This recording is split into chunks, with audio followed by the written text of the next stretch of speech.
Oke, aku setuju dengan semua tips itu. Di sini aku bakalan ambil dan jelasin dua tips saja yang menurut kita nih dari tim Jemari itu yang paling penting banget buat kalian sebelum mulai belajar mengenai bahasa pemrograman yang perlu kalian pahamin dulu. Oke, sementara kalau untuk tips-tips lainnya itu ya nanti dengan seiring berjalannya waktu ketika kalian proses belajar atau ketika kalian proses membuat suatu program gitu ya, kalian bakalan bisa memahamin contoh. Kenapa sih kok kita mesti men-typing sendiri, kita gak boleh meng-copy paste suatu program, atau kita mesti fokus ke satu dulu, kenapa kok kita gak belajar 3 bahasa sekaligus. Nah, itu nanti dengan sering berjalannya waktu kalian bakalan bisa ngerti mengenai tips itu. But yang pertama dulu nih, 2 tips dulu yang paling penting banget. Apa aja? Yang pertama nih, pahamin konsep. Kalian mesti ngerti kalau bahasa pemrograman itu kan sesuatu hal yang abstrak kan ya. Karena ini merupakan suatu hal yang abstrak, sehingga yang bakalan kita pelajarin ke depannya itu lebih banyak mengenai konsep-konsep. Kalian bakalan bisa nemuin nanti entah itu konsep mengenai paradigma, mengenai tipe data, kemudian class, function, ada juga konsep mengenai variabel. Yang ini konsepnya beda ya, antara variabel yang ada di bahasa pemrograman dengan variabel yang ada di matematika itu beda konsepnya. Dan ada konsep-konsep lainnya yang nanti kalian bakalan pelajarin dan bakalan kalian temuin.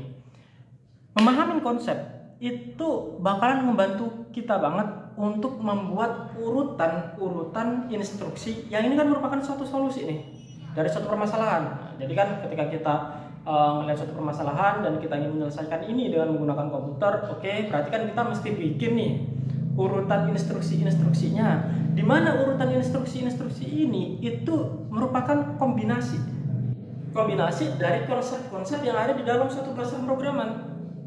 Nah, baru nih kemudian ini urutan instruksi ini kita bikin dalam bentuk program. Nah, dalam bentuk program ini kemudian baru kita berikan kepada komputer supaya komputer itu bisa menyelesaikan permasalahan ini. Itu jadi ketika kita membuat program yang dilakukan.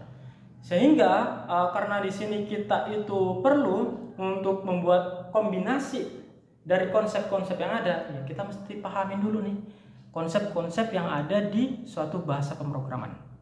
Gitu. Tips yang kedua yaitu membiasakan. Ada salah satu buku yang pernah aku baca, judulnya itu The C Programming Language.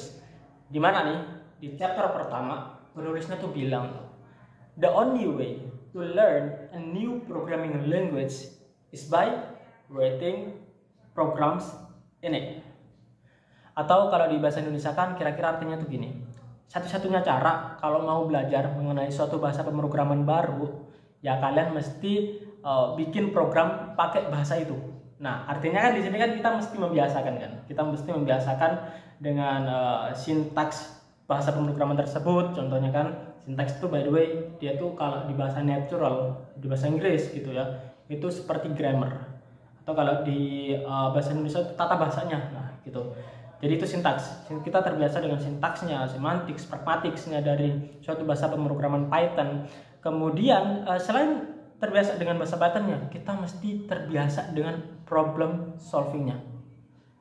Jadi gini, kita kan bikin program kan kita pengennya gini, ini ada permasalahan nih. Kemudian ada komputer, kita pengen supaya komputer nih yang nggak ngerti apa-apa sebenarnya, dia bisa menyelesaikan permasalahan ini. Untuk itu ya kita kan mesti bikin program nih, bikin program yang bisa menyelesaikan permasalahan ini, kita berikan ke komputer supaya komputer bisa menyelesaikan permasalahan ini berulang-ulang kali.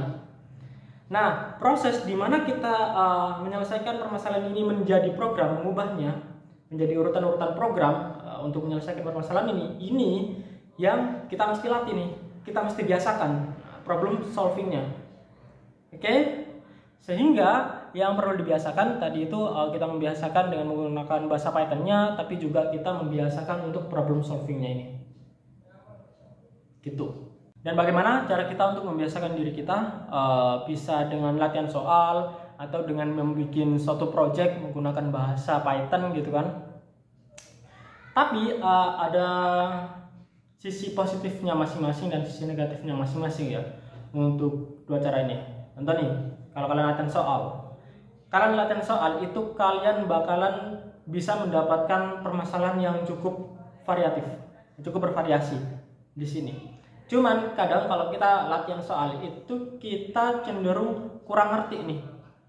Ini kita menyelesaikan permasalahan ini, latihan soal ini nanti digunakannya di program yang nyata itu buat apaan?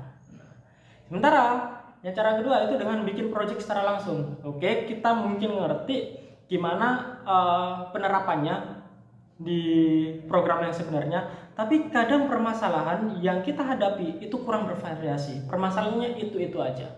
Sehingga kalau menurut kami dua-duanya sama-sama pentingnya. Kalian penting untuk menemukan permasalahan yang bervariasi, kalian penting juga untuk melihat seperti apa penerapannya di program yang sebenarnya nantinya. Oke? Jadi itu dua tips yang paling penting banget dari kita di tim Jemari. Moga-moga itu bisa membantu kalian untuk mulai belajar mengenai bahasa pemrograman Python di kelas ini. See you in the next video and terus ekspresikan Jemarimu. Bye.